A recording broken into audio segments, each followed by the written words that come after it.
غانا اوریدل څومره سخت ګناه لري. زه به یو داسې واقعه درته بیان کړم چې دې اوریدلو وروسته به تاسې به همیشه غانې او غزلې اوریدل پرېږدئ،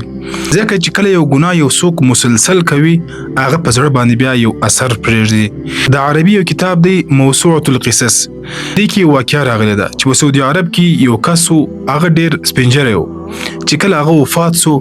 نو کوم چا چې دته غسل ورکوي هغه غسل ورکول پرېښودی، ځکه چې وایي د دې مړي نه ډېره زیاته بدبوی راوتله. خیر چې بیا یې غسل ورکړ او بیا د جنازې لمونځ هم ورکړ، چې کله د جنازې د لمانځه وروسته یې د قبر و طرف ته روان کړ نو ډېر زیات خلک ځینې ولاړو، ځکه وایي هوا راغله او د دې مړي بدبوی نور هم زیاته سوله، نو خلک ډېر په مشکل کې سول، خلک ټوله ځینې ولاړل، سیوای د څو عزیزانو قریبانو چې هغوی دغه مړی دفن کړی. بیا یو علماو د دې سپین ږیري د زوی څخه پوښتنه وکړله چې پلار دې څه داسې عمل کړی و چې داسې کیسه راغله، ځکه چې حدیث شریف کې راځي نبی کریم صلی الله علیه وسلم فرمایي وایي چې کله یو چا باندې عذاب قبر ښکاره سي تاسې بیا هغه مه دفن کوئ، هغه بیا په قبرستان کې مه دفن کوئ،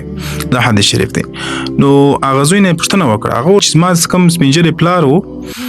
دا ژوند تیر کوي، خو لیکن په اخر وخت کې دته د غزلو ډیر شوق پیدا سو، هر وخت به غزلې اورېدلې، چې کله ما ورته ویل چې دا بد کار دی دا مه کوه بیا به هم هغه زما خبره نه منله او غزلې به اورېدلې. بله واقعه چې د کراچۍ په یو غټ هسپتال کې یو ډاکټر دی، هغه په خپل کتاب کې لیکلی دی، هغه وایي چې یو حفیظ قرآن و چې کله یې دی هسپتال ته راوړی نو د زکندن وخت و، ډیر زیات سخت حالات و، دی وخت کې د خولې نه غزلې راوتلې، غانې یې ویلې، بل ما به ورته وویل چې لا اله الا الله ووایه، د کلمې تلقین به مې ورته وکړی، خو هغه هم نه پرېښودله، غزلې به یې وهلې، په دغه وخت کې د نه ساه ووتله. بیا ما د هغه د چې کوم رشته داران دي د هغوی نه ما پوښتنه وکړه، ویل دغه کس هم ډېرې زیاتې غزلې اورېدلې، یعنې چې بېدېدی به هم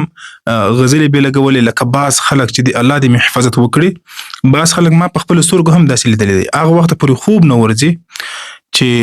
په دې غوږو کې غزلې ولګوي، دغه بعد بیا بیده سي. نو که چیرې په دې وخت کې یو انسان له مرګ راسي نو کوم حالت کې به انسان له مرګ راسي؟ الله اکبر.